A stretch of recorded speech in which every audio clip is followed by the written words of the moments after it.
주님을 찬양합니다. 우리 나라를 위해서 기도할 때 신호등이 많이 보였습니다. 신호등이 보였는데 큰 사거리로 보는데 신호등이 이렇게 가까이 먼 거리가 아니라 가까이 있는 신호등을 보여주셨는데 그 신호등이 불빛은 빨간색으로 그래서 이렇게 멈춰 서야 되는 신호등을 보였는데 많은 차들은 그 빨간 신호를 무시하고 그냥 질주하지 달리는 모습이 보였습니다. 이 모습을 먼저 첫 환상으로 보여주시고 두 번째는 많은 각 나라의 수상들, 정상인들이 모여서 어떤 세계 정세라든지 어떤 급변하는 사회에 대해서 세상에 대해서 뭔가 심각하게 논의하고 있는 그 현장의 장면을 보여주셨는데 거기에서 또 우리 한국을 대표하는 몇 사람들의 입의 소리들이 이렇게 어떤 소리인지 모르지만 입만 저는 보여지게 됐고 입이 쉼없이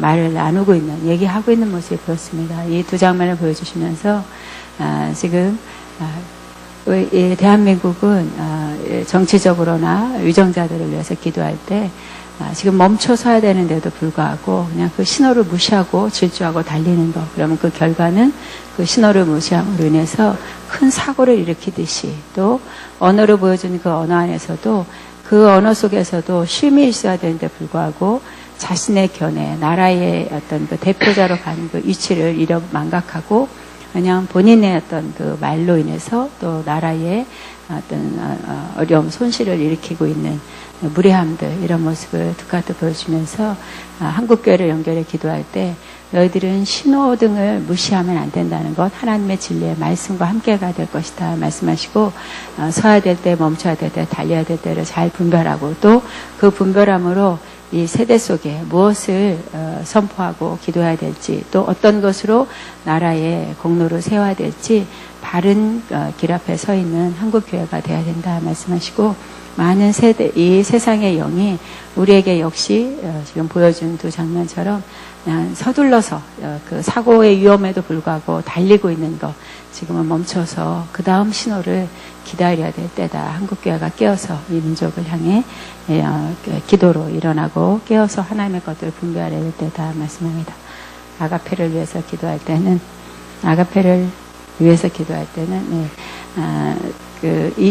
이정표인데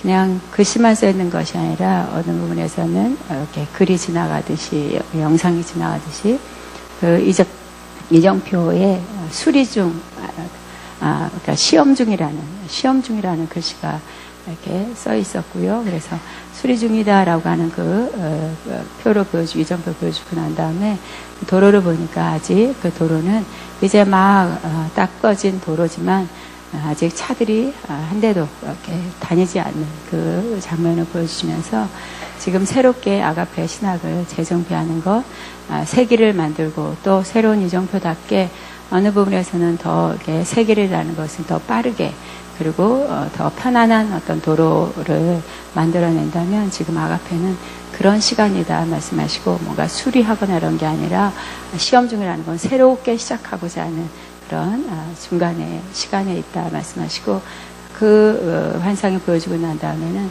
후에 잠시 좀 그 장면만 보이고 말씀하시고 이후에 그 다음에 또 차 한 대씩이 그러나 아주 빨리 달리는 것이 아니라 서서히 그리고 그 도로를 마음껏 만끽하듯이 주변도 돌아보고 잘 닦였네 도로 경치가 잘 꾸며졌다라면서 편안하게 차들이 하나 둘씩 또 지나가는 모습이 보여서 우리 아가페의 모습 안에 지금의 여러 가지 어려움 또 밖에서 그러나 나는 지금 새로운 도로를 만들듯이 새 하나님의 역사심을 아가페 통해서 일하고 또 내가 주도하고 있다 말씀하시고 근심보다는 감사로 가는 기도가 있어야 될 것이고 하나님이 하시는 일은 실수가 없다는 것을 믿음으로 선포하면서 진행해 나아가기를 원한다 말씀합니다. 학장을 위해서 기도할 때는 이 몸의 앞면이 보였고요. 그래서 이 몸을 보여주시는 이 앞면 안에 뭔가 그러니까 자크를 열어내듯이 이 가슴이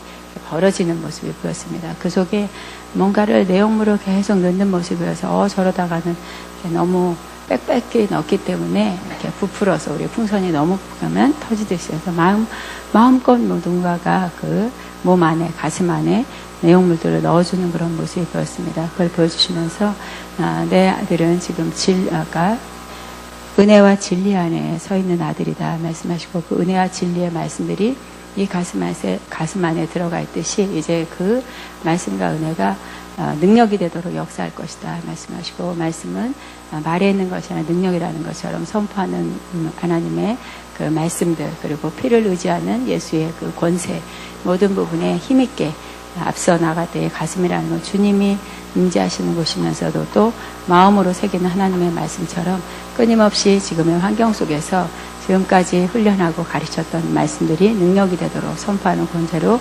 덧입혀주고 있어서 끝내 간증하는 시간들, 하나님이 하셨다는 것들을 아가페의 많은 지체들에게 이렇게 주님을 송축하는 그런 은혜의 자리도 또한 아들 통해 역사할 것이다. 염려 없이 내가 내 손으로 역사해준다 말씀합니다. 주님께 영광 올립니다. 아멘. 자, 하나님 말씀 바로 나누겠습니다. 시편 19편입니다. 시편 19편. 오늘 제목은 우리가 바라봐야 될 세 가지. 따라합니다. 우리가 바라봐야 할 세 가지.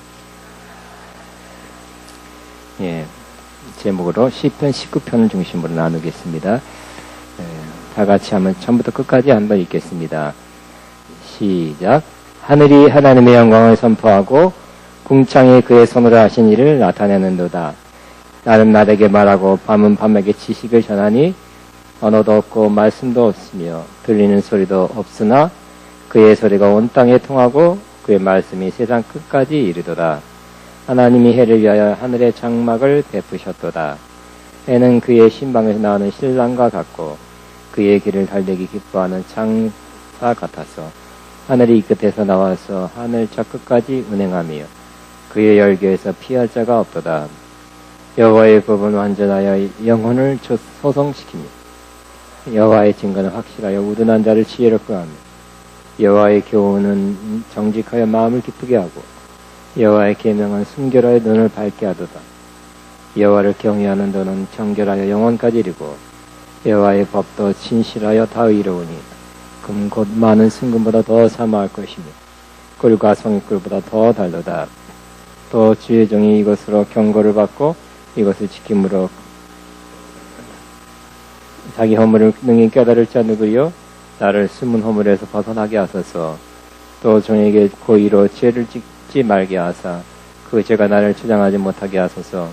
그리하면 내가 정직하여 큰 죄가에서 벗어나겠나이다.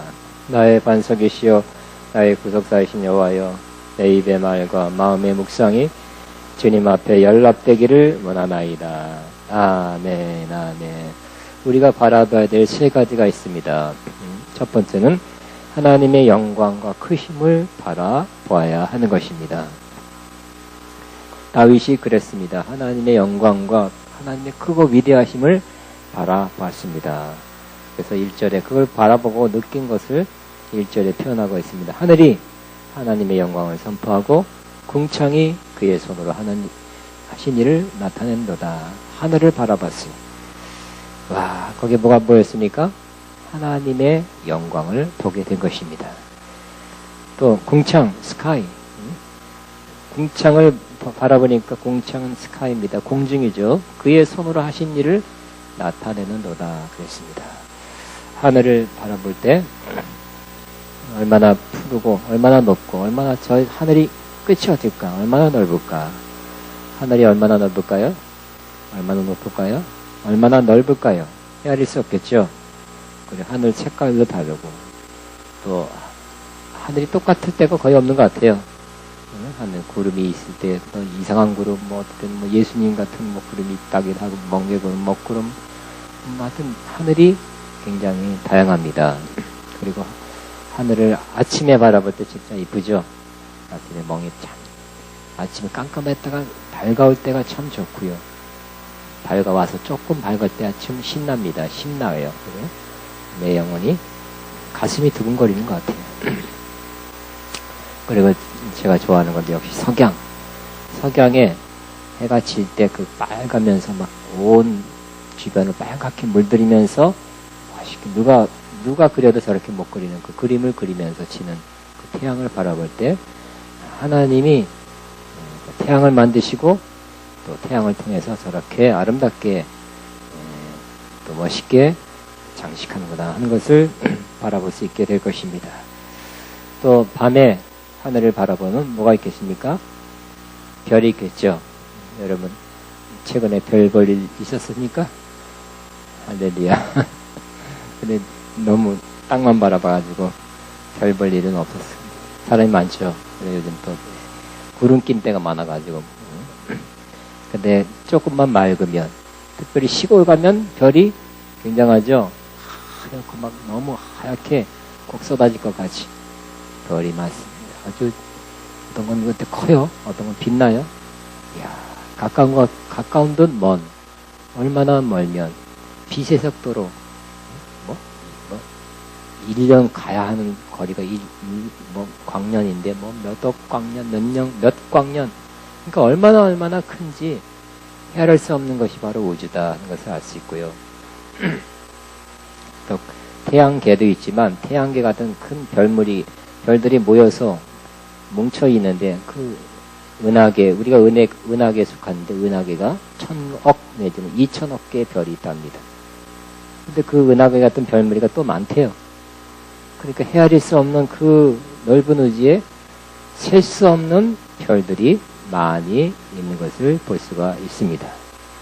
여러분 태양계, 수금지와 수성, 태양을 중심으로 별들이 도는데 이 별들이 정교하게 잘 돌아서 여러분 우리 태양에서 지구가 조금만 멀어지면 추워서 냉동실 됐고 냉동실. 조금만 가까워도 뭐예요? 용광로 될 거예요. 또 뜨거워서 죽을 거예요. 그 23.5도가 삐딱하게 돌기 때문에 또 봄, 여름, 가을, 겨울이 있다 그러고요. 한 번도 이탈하지 않았어요. 그리고 별들이, 큰 별들은 부닥치지 않죠. 조그만 그런 바위 덩어리 같은 것들은 떨어지지만 큰 별들은 부닥치지 않고 계속 정교하게 돌아가고 있는 것. 다 하나님이 말씀으로 붙들고 있기 때문입니다. 하나님이 말할 수 없는 수많은 별들 창조하고 지금도 붙드시고 계시고 운행하고 계십니다. 하나님은 넓고 넓은 우주를 만드신 크신 하나님인 것을 알 수 있습니다. 아멘. 그래서 우리는 하늘을 바라보고 궁창 스카이를 바라볼 때 하나님이 참 위대하시고 크시고 하나님의 영광이 거기에 있다 하는 것을 볼 수가 있는 것입니다. 자주 보시기 바랍니다. 또 2절에는 낮은 낮에게 말하고 밤은 밤에게 지식을 전한다고 했어요. 낮에는 날이 자꾸 말한대요. 그러니까 이 시편에는 많은 부분이 의인화됐어요. 날이 그 다음날에게 말하고 그 다음날에게 말하고 그럼 진짜 말했는지는 아니겠죠. 의인화됐어요. 말한 것처럼 그렇게 느껴졌던 것입니다. 그래서 하나님이 창조한 날부터 지금까지 계속 뭔가를 말했어요. 또 지식을 전했어요. 아마 이 지식은 뭘까요? 가장 중요한 지식은 하나님이 이 모든 걸 창조하셨어. 하나님이 살아계셔. 하나님 지금도 운행하고 계셔. 모든 걸 주관하셔 하고 그런 지식을 전하고 있는 것 같이 그렇게 다윗은 느끼게 된 것입니다. 3절에 언어도 없고 말씀도 없으며 들리는 소리도 없으나 그의 소리가 온 땅에 통하고 그의 말씀이 세상 끝까지 이르도다. 그랬어요. 우리 사람으로 들을 수 있는 소리는 안 들리죠? 없어요. 무슨 소리 들리나? 조용해요. 시골 가도 그냥 벌레 소리, 모처럼 만에 벌레 소리 듣고 왔네요. 찌륵찌륵찌륵 하고 벌레 소리 듣고 왔어요. 또 물소리 많이 들었어요. 근데 그런 소리 말고 그보다 더 깊고 심오한 소리, 더 깊은 소리가 있다는 것이. 근데 그 소리가 온 땅에 통하고 또 온 땅에 막 간다는 거예요. 그의 말씀이 세상 끝까지 이르도다. 하나님이 3절에 언어도 없고 말씀도 없고 들리는 소리도 없으나 그의 소리가 온 땅에 간다는. 그의 소리가 온 땅에 간대요. 들을 수 있는 사람만 듣겠죠. 그죠? 여러분, 아까, 아무 소리도 안 들린 것 같지만 가만히 들어보면 물소리가 있는 것 같기도 하고요. 또 시골 가면 물소리, 새소리 듣고 왔어요. 잘하면 자동차 소리 들리지만 그 소리 말고 가만히 내 영혼이 들을 수 있는 소리가 있어요. 내 심령에서 들리는 소리가 있는데 그 소리는 하나님 말씀의 소리입니다. 하나님이 침묵하시는 하나님일 수도 있지만 많은 경우는 말씀하시는 하나님, 그 말씀하시는 하나님의 그 말씀을 영으로 저와 여러분의 심령으로 듣게 되기를 바랍니다. 그래서 그 소리가 온 땅에 막 간다요. 그 말씀이 세상까지 막 간대요. 그 말씀이. 그 다음에 하나님이 해를 위하여 하늘에 장막을 베푸셨도다. 해가 나옵니다. 그래서 해가 떠오르는 걸 보고 중천에 떠올랐다가 해가 석양이 집니다. 그럼 그걸 어디 가요? 자기 집에 간대요. 거처로. 그렇게 의인화시켜서 표현하고 있는 거죠. 해가 자기 집에 갔다가 자고 아침에 다시 나오겠죠? 시적으로 표현한 거예요. 아침에, 해가 아침에 나올 거라고 믿고 있죠? 안 믿어도 나옵니다. 여러분. 아멘 안 해도 나와요. 근데 해가 나올 때 모습 뭐라고 표현했어요? 해는 그의 신방에서 나온 신랑 같고, 그래서 아침에 나올 때 신방에서 나오는 신랑 같대요. 그러니까 지금은 아마 그렇지 않을까요? 그죠? 지금하고 틀릴까요? 지금 가서 신혼여행 가서 다 풀이지고 오더라고요. 지쳐갖고 오더라고요. 밤새 뭘 했는지 아니면 술 먹었는지 뭐 핫도 쳤는지 모르지만 신혼여행 갈 때하고 올 때가 너무 틀린 것 같아요. 근데 옛날에는 다 일찍 잤으니까 해가 떨어져서 다 잤기 때문에 신혼여행, 신방을 치르고 드디어 나는 총각이 아니라 결혼했다. 이제 어른이잖아요. 어른이다 하고 아침에 이제 첫날바 끝나고 나올 때 그 신랑들이 되게 의기양양하게 기쁘게 와 힘을 얻어서 나온대. 옛날에는 요즘만 그런지 모르지만 그런 모습과 같다는 거예요. 태양이 그렇게 보인대요. 그래서 해는 그의 신방에서 난 신랑같이 해가 떠오를 때 뭐예요? 아주 기쁘게 떠오르고 기쁨을 주죠. 지금은 덥지만 조금만 추워도 해가 나오기를 기다릴 때가 많잖아요. 그죠?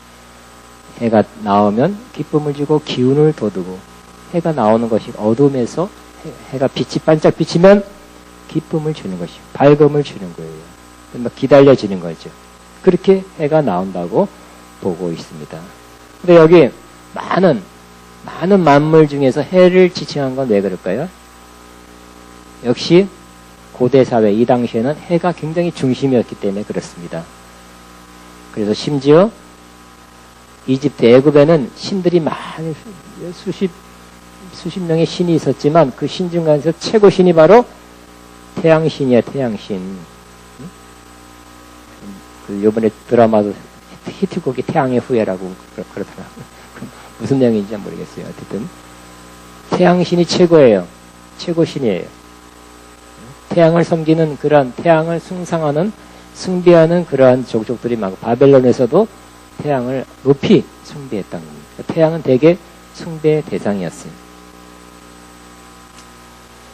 그리고 애굽의 왕은 바로는 바로 태양의 아들로서 성육신한 존재다. 이렇게 숭상하기를 바랬던 것입니다.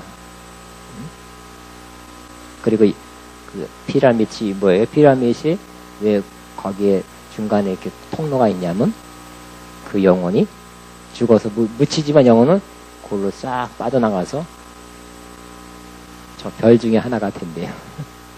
그런 의미로 그 영혼이 빠져나갈 구멍을 하나 냈대요. 저 별 중에 하나가 됐다. 그러니까 태양은 그 당시에 고대사에서 굉장히 중요한 그러한 존재입니다. 숭상됐어요. 그래서 태양. 그러나 우리 다윗은 바른 지식을 얻은 사람이죠. 그래서 태양을 숭상하지는 않아요. 하나님이 창조한 아주 놀라운 뛰어난 피조물이다. 그걸 인정하는 거예요. 태양이 중요하다. 와, 빛을 주고 기쁨을 주고 온기를 주고 기운을 주는 좋은 존재다 하고 인정을 하고 있죠. 그런 차원에서는 하고 있습니다. 태양이 근데 태양도 하나님 만드신, 하나님이 참 아름답고 멋있게 힘있게 만들었다고 그 만드신 하나님을 높여드리는 것입니다. 6절에는 태양이 하늘 이 끝에서 나와서 하늘 저 끝까지 운행하며 그 열기에서 피할 자가 없도다. 어쨌든 다윗은 하늘을 바라보고 궁창을 바라보고 태양을 바라보면서 뭘 봤어요? 그것을 만드신, 창조하신 하나님을 본 것입니다. 그래서 여기서 하나님은 히브리어로 엘이에요. 엘로힘 하면 능력의 하나님, 창조자 하나님이시죠. 하나님의 능력과 그 창조의 솜씨를 바라보게 된 것입니다. 여러분, 저와 여러분도 할 수만 있다면 많이 하나님의 크심, 그 능력, 그 권능, 그 위대하심, 그 영광스러움을 바라보는 많은 시간이 있기를 바랍니다. 그래서 여름에 가까운 데로도 가셔서 좋은 경치를 보고 와 하나님이 너무 크시다, 아름답다, 저렇게 하라. 마음만 있으면 본다니까요. 마음만 있으면 오늘 저녁에 제가 약속할게요. 7시 조금 넘어서 해양 지는 데를 보세요. 그러면 빨갛스러 하면서 전체를 다 빨갛게 물들면서 지는 그 아름다운 하나님의 그 미술품이 또 전개될 거예요. 매일매일 그런다니까요. 우리에게 신앙적으로 중요한 것은, 가장 중요한 것 중에 하나가 바로 하나님을 바라보는 것. 특별히 하나님의 위대하신, 광대하심, 영광스러움을 바라보는 것입니다. 크고 높으심을 바라보는 것. 하나님의 권세와 능력이 얼마나 큰지를 바라보는 것이 우리 신앙생활의 승리의 첫 번째 요건이 되는 것입니다. 아멘. 그렇지 않으면 우리는 뭘 바라볼까요? 문제를 바라보게 됩니다. 이 문제가 얼마나 큰지, 어려운지, 이거 불가능하다, 힘들다, 어렵다. 큰 문제가 다가왔어도 그 가운데서도 주님의 크심, 주님의 더 크심, 더 위대하심, 더 강하심, 더 능력이 있으심, 더 영광스러우심을 바라보게 되기를 바랍니다. 또 우리는 자꾸 뭘 바라보고 쉬워요? 먼저 자기 자신을 바라보고 싶죠. 그죠? 나이 들어가는 자기 자신, 또 어려워진 내 모습, 또 뭐 여러 가지 문제가 있는 내 모습 보다는 여러분이 첫 번째 바라봐야 될 것은 하나님을 바라보는 것입니다. 따라는 먼저 하나님을 바라보자. 내 영혼아 먼저 하나님을 바라보자. 이번에 미국 가서도 목사님이 미국에서 10년 전 살았는데 뭐 누구 사기를 당해가지고 영주권이 늦어졌어요. 그래서 조심스럽게 미국에서 근거가 없어. 영주권이었으면 얼마나 조심스럽게 조마조마 살았겠어요. 그때 이제 이번에 나왔어요. 영주권이. 그러니까 첫 번째 한 게 뭐냐면 장모님 뭐 장인어른이가 장모님 집에 가면서 캐나다에 사나봐. 나이아가라 폭포에 갔다 왔대. 꼭 나이아가라 폭포에 갔다 온 사람 한마디 꼭 해. 가서 나이아가라! 나이를 잊어버렸다는 거예요. 한마디 그 말은 꼭 해요. 그 목사님이 60이 넘었는데 그 말을 또 하더라고. 가서 나이를 잊어버리고 왔대. 왜냐하면 저도 사실 10몇 년 전에 갔다 왔거든요. 엄청 큰 폭포가 막 떨어지는 그 폭포가 크리스찬님은 절로 누구 시키지 않아도 주 하나님 지으신 모든 세계 주님의 높고 위대하심을 이 찬양 안 할 수가 없어요. 다들 부르고 와. 응? 하나님 만드신 이 폭포가 이렇게 장대하고 이렇게 아름답고 와. 그래서 그 몇 시간 동안 그러면 그냥 밖에서 보는 게 아니라 그 이제 돈 조금 주면 돈 내고 배를 타고 지나가거든요. 그러면 우비 하나 딱, 왜 우비가, 왜 그런가, 뭐 그 물이 튀어가지고 다 젖게 돼 있어요. 그것도 맛이야. 밑으로 들어가서 토할 때만 물보라라 할까? 뭐죠? 그 같은 이슬 같은 거를 맞아요. 그리고 나와. 그랬죠. 그때 몰라. 안 봐. 생쥐같이 된 모습은 안 봐. 뭘만 봐요? 주님이 만드시는 아름다운 대자만 보고 주님만 바라보게 돼. 그래서 그동안 나이야 가라. 다 나이가 내가 몇 60이 넘은지 이런 생각 안 하고 주님만 바라보는 시간 된다고 좋아하는 그런 시간을 가졌습니다. 목사님도 그랬다고 합니다. 여러분도 저와 여러분 더 많이 주님의 위대하심 얼마나 크신지, 그분의 권세와 능력과 영광이 얼마나 높으신지 자꾸 바라보는 저와 여러분 되기를 바랍니다. 그런데 두 번째는 뭘 바라봐야 되냐면, 두 번째는 하나님 말씀을 바라보는 것입니다. 여러분, 하나님 특별히 대자연에서 아니면 뭐 상상으로, 믿음으로 하나님의 위대하심을 바라볼 수 있는데, 그렇게 되면 꼭 그 다음에 우리 자연적으로 우리가 이끌어지는 것이 바로 하나님 말씀으로 이끌어진다는 것이에요. 조직 신학적으로 대자연 속에 나타난 하나님의 그런 역사, 신성, 그런 능력을 그걸 갖다가 자연 계시라 그럽니다. 하나님은 이 자연 속에, 만물 속에 하나님의 보이지 않는 능력, 신성과 능력을 거기다 다 스며들여 왔다는 것입니다. 그래서 만물에 하나님이 살아계신가, 하나님의 솜씨를 알게 돼서 나중에 심판 때 핑계하지 못하게 될 거라고 로마서에 말씀하고 있어요. 그러나 우리는 이 일반 계시, 자연 속에 스며 있는, 자연을 통해서 역사하신, 보여질 수 있는 하나님의 능력과 신성만으로 부족해요. 뭐가 필요합니까? 특별 계시, 일반 계시뿐만 아니라 특별 계시. 이 특별 계시는 뭡니까? 바로 하나님 말씀이 특별 계시예요. 하나님 말씀이 필요해요. 그리고 여러분이 하나님, 아무리 위대한 광대한 자연을 보고 나서도 더 하나님에 대한 의식을 갖게 되면 자연스럽게 그 다음 우리가 하고 싶은 거, 우리 마음의 소원이 바로 하나님 말씀을 보고 싶은 마음이 들어요.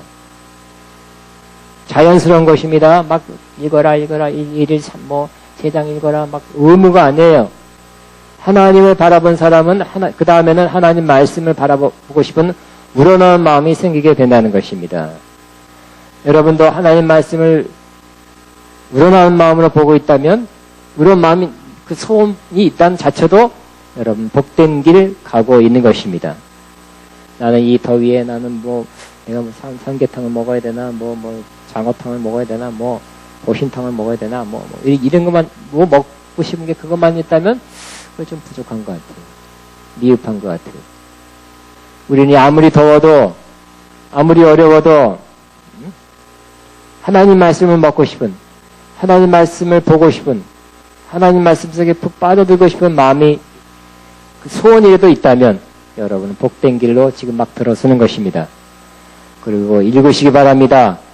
그 읽으시면 바로 더 복된 길을 가게 되는 것을 알게 될 것입니다.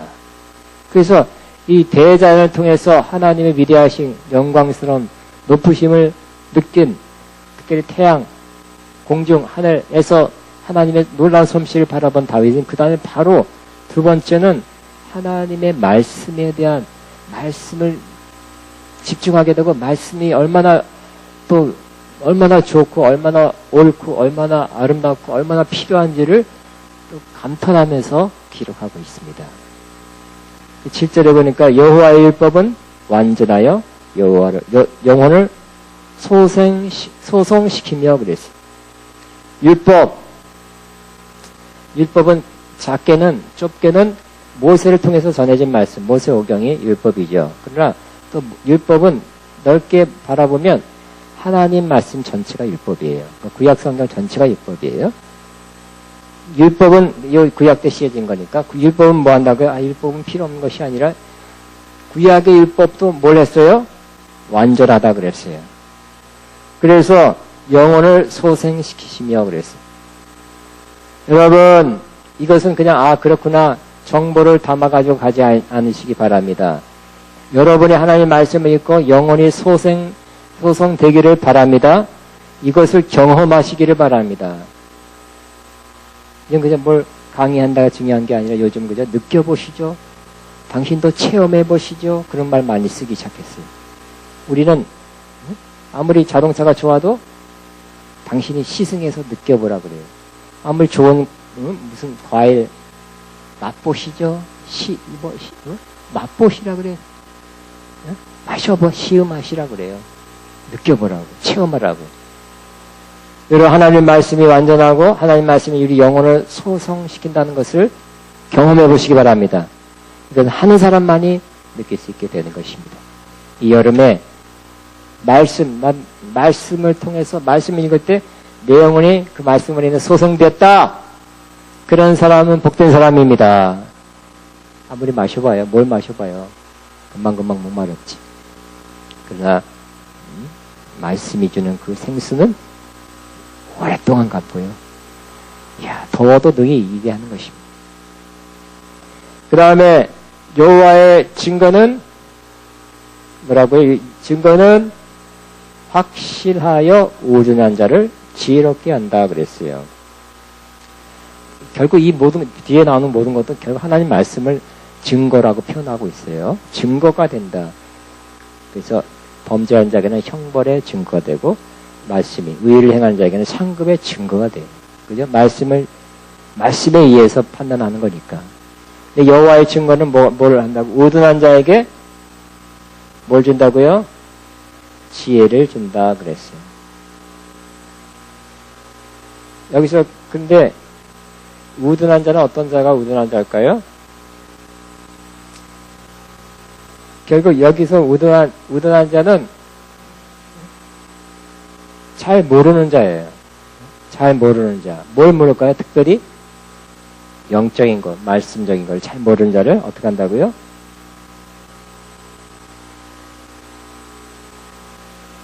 우둔한 자를 지혜롭게 한다 그랬어요. 그러니까 이 우둔한 자는 특별히 이 말씀에 대한 수용성이 생긴 사람입니다. 난 잘 모르겠다. 그런 의미에서 우둔한 자예요. 나는 안다. 스스로 똑똑한 사람 있죠?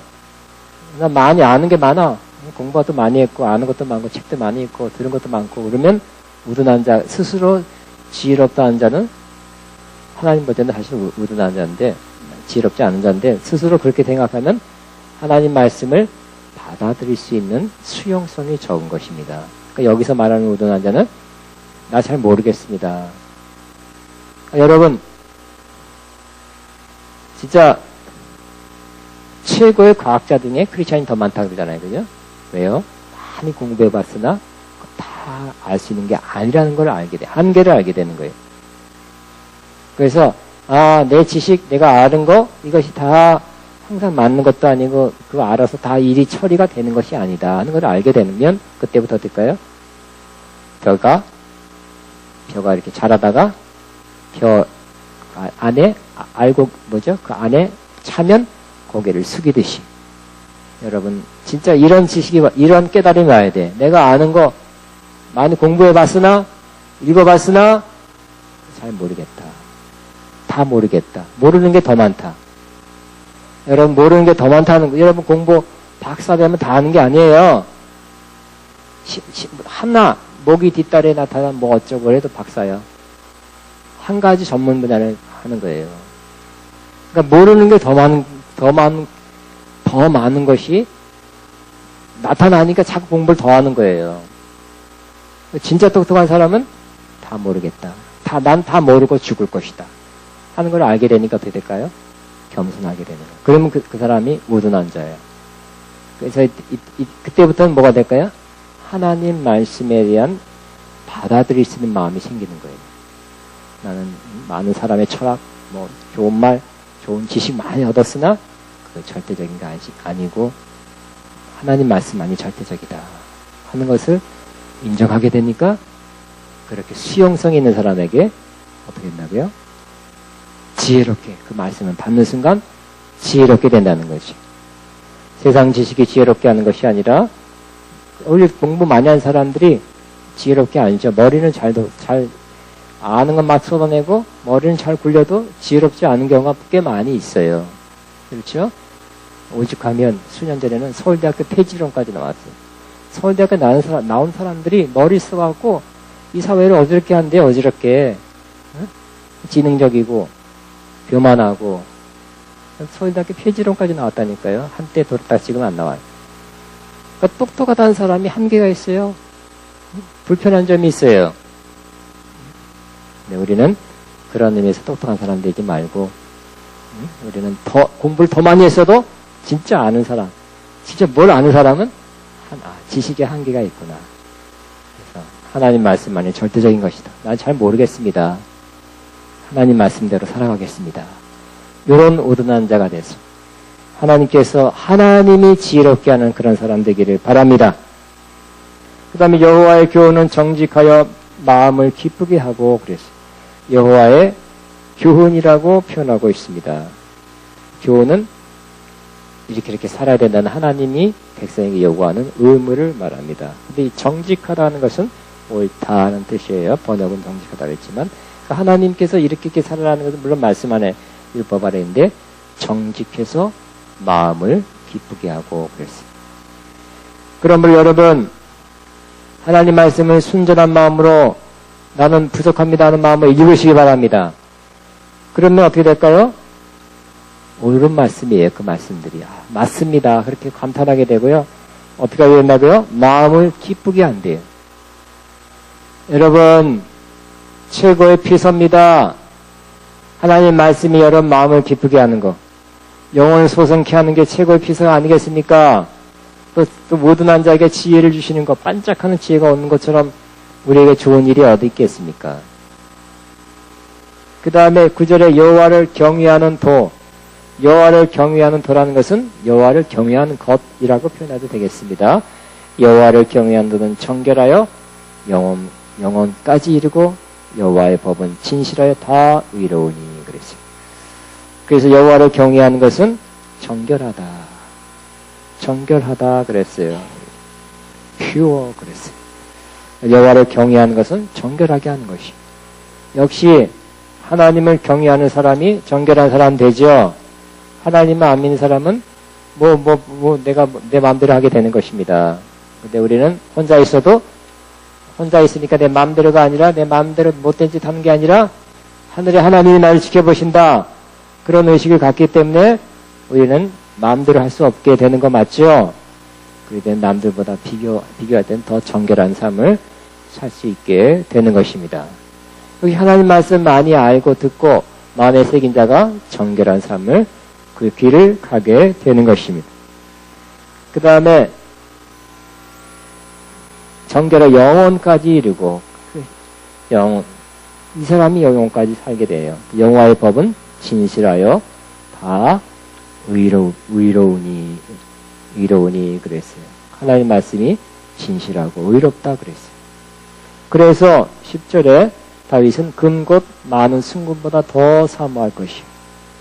와, 하나님 말씀이 읽다 보니까 이렇게 내 영혼을 기쁘게 하고 소생시키고 이렇게 옳은 것이고 이렇게 나를 순수하게 하는데 그러다 보니까 뭐보다 더 좋게 여기게 됐어요? 순금보다 더 사모할 것이며 그랬어요. 여러분 진짜 여러분 금덩어리 하나 놓고 말씀 순금 바라볼 때 여러분 하나 좋겠죠, 그죠? 금반지 몇 돈짜리 하나 집에 갖다 놓으면 볼 때마다 귀하다, 비싼 거지 이거. 그러지만 하나님 말씀이 주는 그 기쁨, 그 영적인 그런 좋은 역사가 금보다 더 귀하게 만든, 금보다 더 사모하게 만든대요. 여러분 금보다 더 사모하게 만드니까 금을 사모합니까? 말씀을 더 금보다 사모하십니까? 또 꿀과 송이꿀보다 더 달도다 그랬어요. 옛날에는 꿀밖에 다른 게 없었겠죠. 꿀과 송이꿀이 굉장히 달아서 좋은데 그보다 더 달대요. 하나님 말씀이 이렇게 더 달다. 언제 느껴봤습니까? 난 은혜 받았으면 계속 썼습니까? 아니면 이제 요즘도 느끼고 있습니까?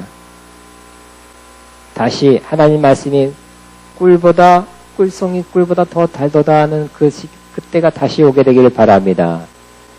아멘. 우리 재미있어 살죠? 재미없으니까 다른 세상에 나가서 뭐가 이걸 해보고 저러고 도박도 하고 뭐도 하고 뭐 놀러도 가고 뭐 한데 그래도 마음에 안 차는 거예요. 여러 하나님 말씀이 우리 영혼을 달게 하는 그것이 우리 영혼을 더 만족시켜야 되길 바랍니다. 또 주의 종이 이것으로 경고를 받고 이것을 지킴으로 상이 크니라. 하나님 말씀이 있어서 말씀의 길을 벗어나면 잘못된 길을 가는 건데 삐 하고 온다는 거예요. 이 말씀 어기는 것 같아. 이렇게 경고를 받는다는 거예요.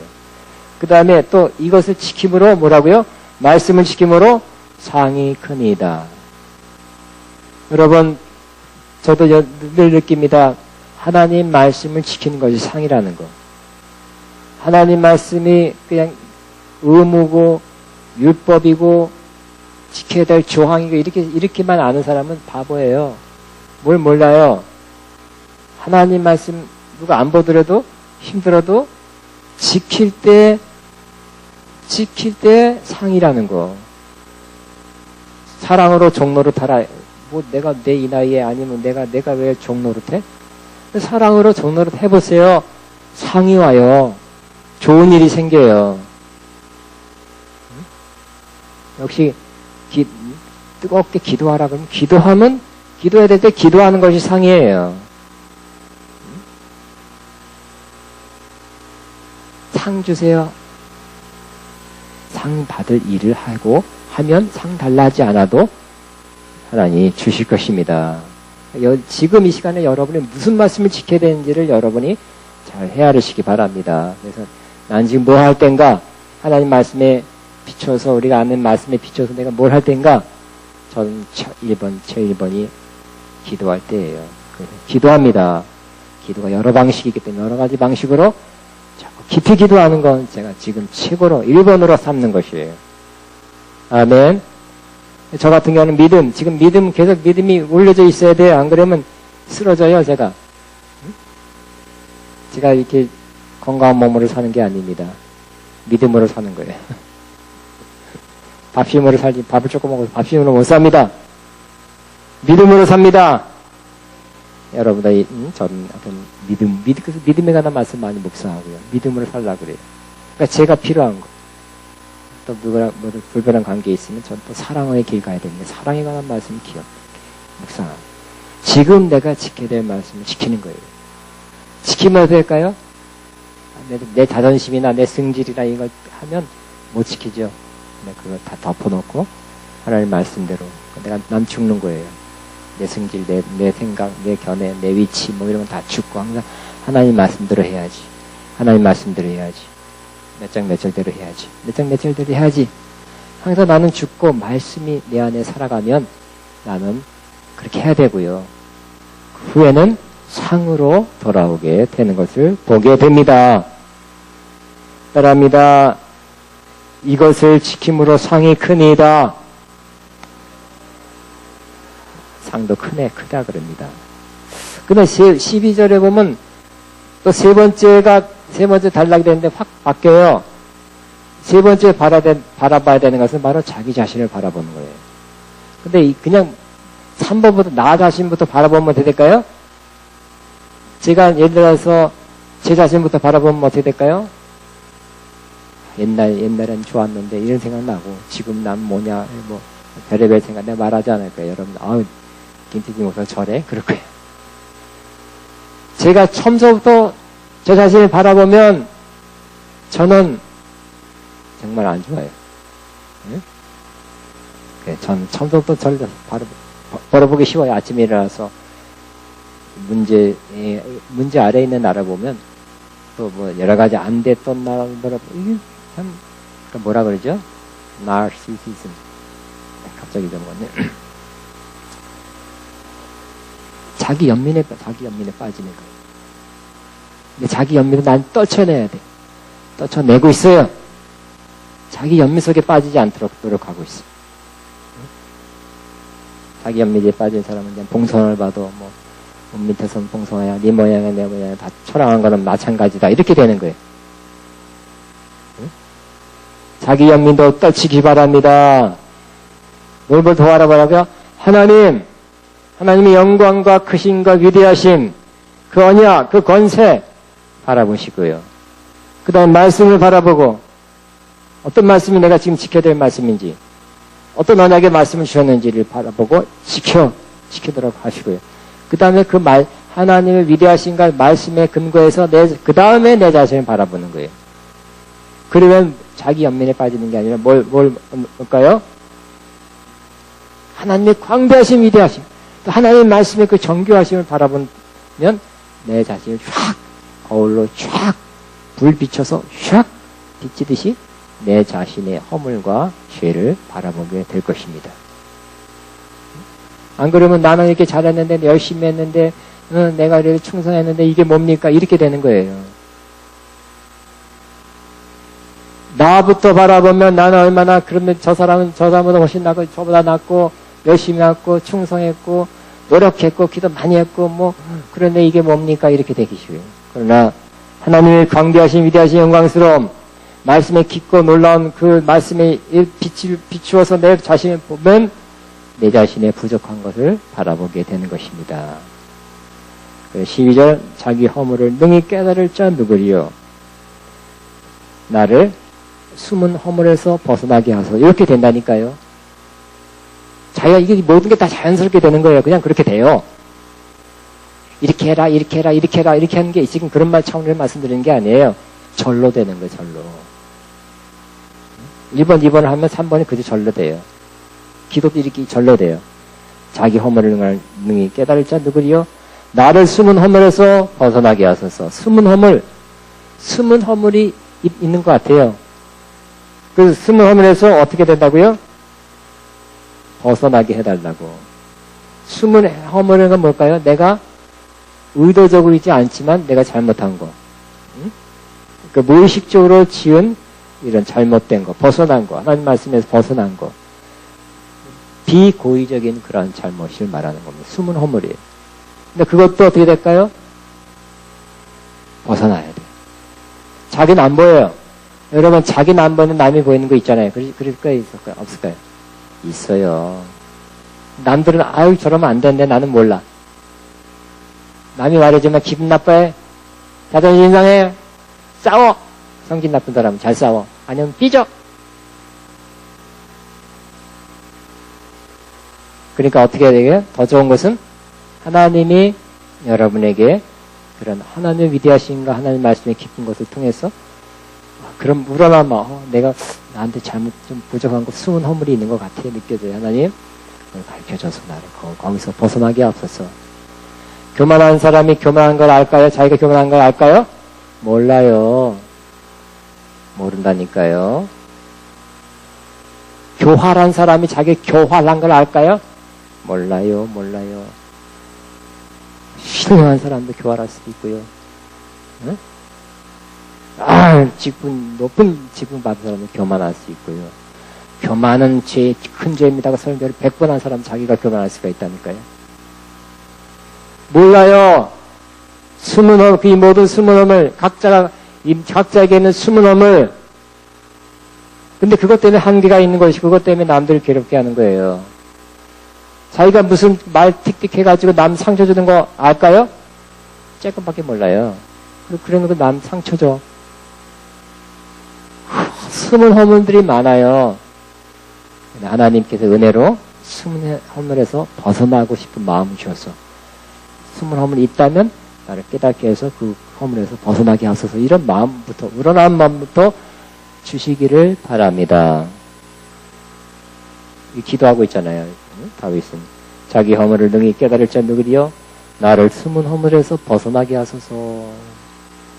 이 마음이, 이 기도가 좋은 기도죠. 그죠?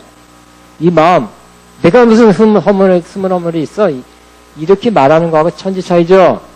그래서 겸손하게 됐잖아요. 나 있는 것 같아요. 그러니까 하나님, 다 깨닫게 해서 벗어나게 하소서 하고 있잖아요. 또, 13절에 주의 종에게 고의로 죄를 짓지 않게 하사 그 죄가 나를 주장하지 못하게 하소서 그랬어요. 고의로 짓는 죄다 그랬어요. 아까는 숨은 허물은 자기 부족해서 짓는 거예요. 부족해서. 하나님은 부족해서 짓는 죄는 잘 용서하세요. 심지어 뭐라고요? 폭력 쓴 거예요. 베드로가 그냥 칼 가지고 그냥 말고 귀를 탁 잘라버린 것도 용서했고, 그 다음에 또 심지어 예수님을 3번 부인하고 나중에 저주하고 욕하면서 뭐 아주 심한 욕을 했어요. 예수님에 대해서. 그리고 도망갔죠. 이것들 보글보글 한다. 이것들이 날 도망가고 뭐 저주하고 도망가. 주님이 안 그랬어요. 그럴 줄 알았어. 이건 뭘까요? 고의로 그런 것이 아니라 마음은 원이라 육신이 약해서. 하나님은 우리가 연약해서 부족해서 미흡해서 짓는 죄라는 것을 아는 것이에요. 그런 죄는 용서하시기 쉬워요. 잘 해줘요. 알기 때문에. 베드로가 마음은 원이라도 육신이 약해서 기도 안 했잖아요. 그것도 그냥 야 이 자식아 그냥 빗방망이 한 대 친 것이 아니라 그것도 한 번 딱 지적하고 넘어갔죠. 그 다음 짓는 죄를 다 지적하고 지적만 한 번 하고 그냥 닭 꺾기요 할 때 3번 그렇게 됐잖아요. 그냥 한 번 눈길만 탁 보고 그냥 것이 끝났어요. 용서하신 것입니다. 그러니까 우리는 숨은 허물, 우리의 허물 때문에 짓는, 부족함 때문에 짓는, 욕심 때문에 마음은 아는데 욕심이 약해서 자꾸 하던 습관 때문에 짓는 이 죄는 용서받기 쉬워요. 안 그러려고 그래 다음부터 안 그러겠습니다 하는 거 또 줘. 이것은 뭐예요? 여러분 약해서 짓는 거예요. 약해서. 마음은 안 그런데 약해서 짓는 거. 육신의 약함에 끌려다녀서 짓는 죄는 쉽게 용서를 받게 될 것입니다. 그러나 여기 보니까 고의로 짓는 죄, 옛날에는 고범죄라고 번역했었어요. 고의로 짓는 죄는 참 어려워요. 뭐 용서 안 된다는 건 아니지만 고범죄를 짓게 되면 그 죄가 나를 주장하지 못하게 하는 것처럼 그 죄를 짓고 나면 어떻게 될까요? 그 죄가 자꾸 나를 끌고 다녀. 야, 여러분 조심해야 돼. 없으면 어떻게 할까? 정말 예를 들면 이런 거예요. 제가 옛날 군대에 갔는데 옛날 무식한 군대 70년대 말에 갔는데요. 자주 이렇게 항상 전투부대에 갔기 때문에 검사를 해요. 그래서 자주 저 쫄병을 갔어요. 그러니까 전투를 앞두고 항상 이게 자기가 갖춰야 될 건 갖추고 있어야 된다는 질문을 몇 번 했던 것 같아요. 그래서 하다못해 총은 제일 생명 같고요. 거기 부품 하다못해 팬티 몇 장까지 다 이렇게 군화 2개 이렇게 다 전투를 위한 보급품 다 갖추고 있어야 돼. 왜냐면 여차하면 전투하러 나가니까. 근데 창피한 얘기지만 우리가 또 전투부대가 가끔씩 전방에 가서 일을 해요. 일을 하다 보면 그 안에 들어가면 살 데도 없어요. 그러면 어떻게 될까요? 빨래를 해가지고 넣으면 팬티가 없어지고 넣는 샷스가 없어지는 거야. 없어. 그럼 어떻게 해요? 지금 몇 개 지급해서 그거 갖고 있어야 내놔야 되거든. 근데 없으면 어떻게 될까요? 또 가져와. 근데 그렇게 돌아가죠, 세상은. 또 가서 이렇게. 근데 크리스찬이 저 또 훔치면 안 되잖아. 근데 왜 훔치면 안 되는 거 알면서 내가 안 혼나려고 의도를 가지고 훔치면 어떻게 될까요? 그 다음에 도벽이 생기는 거야, 도벽이. 의지를 가지고 확실하게 내가 잘못되는 거 알면서 내가 혼나는 거 다른 걸 두려워해서 의지를 가지고 작은 거라도 죄를 지기 시작하면 그 죄가 나를 주장하게 된다니까요. 그래서 그 팬티만 훔치냐 나중에 가서 또 모두 훔치고 이렇게 되는 그런 마음이 생기더라고요. 저도 팬티 한번 훔쳐봤네요. 주님 용서하소서. 잘못은 공개적으로 용서. 그러고 나서 내가 더 많은 후회와 더 나쁜 일이 있었어요. 그래서 이제 차라리 혼나는 게 낫다. 벌 받고 빠따막 그런 게 낫지. 응? 그거를 모면하기 위해서 나도 똑같은 남들이 다 훔치는 이 세계에서 그러면 안 된다는 걸 깨달았습니다. 의지를 가지고 고범죄입니다. 고의로 죄를 지으면 어떻게 되고요? 그 죄가 나를 주장하게 돼서 자꾸 진짜 바늘도둑이 소도둑 되듯이 커집니다. 나를 주장하게 됩니다. 작은 거 하나 의도적으로 훔치면 더 큰 거 다음에 훔치게 된다는 것입니다. 그런 거 하지 않도록. 근데 그것도 기도해야 된대요. 또 나 주의 종에게 고의로 죄를 짓지 말게 하사 그 죄가 나를 주장하지 못하게 하소서. 그리하면 내가 정직하여 큰 죄가에서 벗어나겠나이다. 우리는 스물 허물도 하나님의 은혜로 깨달게 해주고 드러나서 벗어날 수 있게 되는 것입니다. 고범죄도 하나님이 지켜주셔야 돼요. 아멘이니까 나는 의도적으로는 죄 안 짓습니다. 장담할 사람이 없다니까요. 자기 손해가 오는 것은 큰 손해가 있으면 살짝 이렇게 알면서도 이렇게 할 수 있는 가능성이라는데 가능성은 다 있는 거예요. 고범죄도 짓지 않도록 하나님 내가 큰 손해, 큰 어려움 남들 안 보는 것 같으니까 내가 질 가능성은 있는 거예요. 그러니까 그것도 하면 어떻게 된다고요? 그 죄가 계속 따라다니면서 그 죄를 계속해서 짓는 그런 사람이 되니까 그것도 짓지 않도록 나를 지켜 보아여 주옵소서. 그렇게 기도해야 하는 것입니다. 마지막 14절 나의 반석이시여 나의 구속자이신 여호와여 내 입의 말과 내 마음의 묵상이 주님 앞에 연락되기를 원합니다. 옛날에는 이 구절만 보면 나의 입술의 모든 나의 마음의 묵상이 주께 연락되기를 원하네. 이 찬양 이걸 보고 했잖아요. 그죠?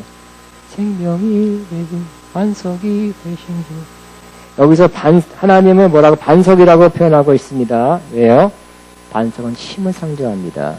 의지할 위에 올랐으면 튼튼하죠? 안전하죠? 그러니까 하나님은 나의 힘이요 나의 의지할 뿐입니다. 라고 고백하는 것입니다. 그리고 나의 구속자시다.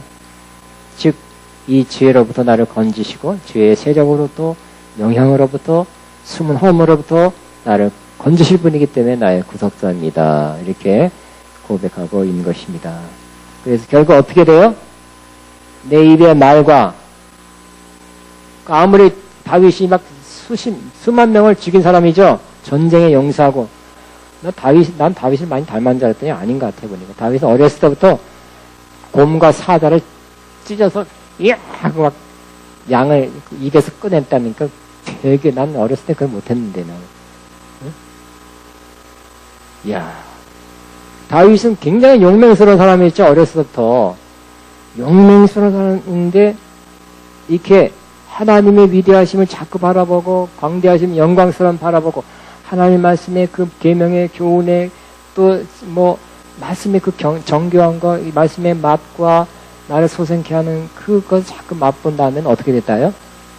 바로 이렇게 된다는 거예요. 하나님 이 모든 것도 내가 되는 것이 아니라 죄를 이기는 것도 반석이 구원자이신 주님으로 말미암아 되는 것이고 그래서 나는 어떻게 돼요? 내 입의 말과 내 입에 무슨 말 하든지 그 하나님 앞에 기쁘게 받아들인 연락 응? 주님 앞에 기쁘게 연락되는 그 말이 되게 하소서. 아니었을 수도 있었다는 걸 깨달은 것이죠.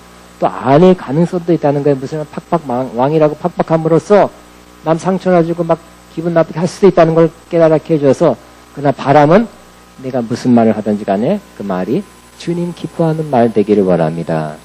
또 마음 생각하는 묵상 내가 이 어떤 걸 묵상하는지 생각하든지 간에 생각하는 것조차 하나님이 기뻐하는 그런 생각을 하게 되기를 원합니다. 하는 그런 사람으로 변했네요. 옛날에는 마음대로 생각하고 마음대로 말했지만 점점 어떻게 했다고요? 말하는 것조차 하나님 기뻐하는 말을 하게 하시고 생각하는 거 이제 뭐 나의 고유의 타입니다. 그리고 요때 내 마음대로 내 마음대로 상상하고 내 마음대로 생각으로 즐기는 사람이 아니라 생각하는 것도 주님 기뻐하는 생각하게 하소서. 이거 절로 되는 거예요. 절로. 진짜 은혜 받은 사람은 절로 이거 우러난 마음으로 절로 되는 것을 아시기 바랍니다. 이렇게 되는 거예요. 이렇게. 그러니까 더 말이나 생각하는 것이 주님 기뻐하기 원합니다. 항상 그 마음을 사니까 더 좋은 말 하게 되죠. 더 좋은 생각하게 되죠. 아무래도 점점 더 좋은 말, 좋은 생각하게 되니까 점점 더 사람이, 그래서 전번 말씀대로 생각하는 것이 그 사람이라 그랬잖아요.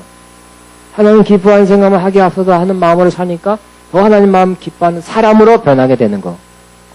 말이 생명이라 그랬기 때문에 말이 더 하는 기뻐하는 말 하니까 긍정적인 말, 승리의 말, 좋은 말, 살리는 말 이렇게 하게 되니까 나도 살고 남도 살리는 사람이 되는 거 되지 않겠습니까?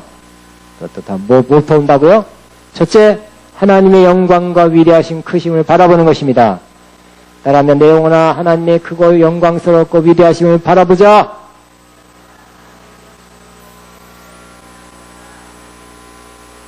두 번째는 하나님 말씀의 그 깊고 오묘한 거, 하나님 말씀의 그 나를 살리는 그 생명 주는 그 말씀을 바라보자는 것. 따라하면 내 영혼아 하나님 말씀의 깊은 것을 바라보고 그 안에 생명과 하나님의 그 생수를 얻을지어다. 시작.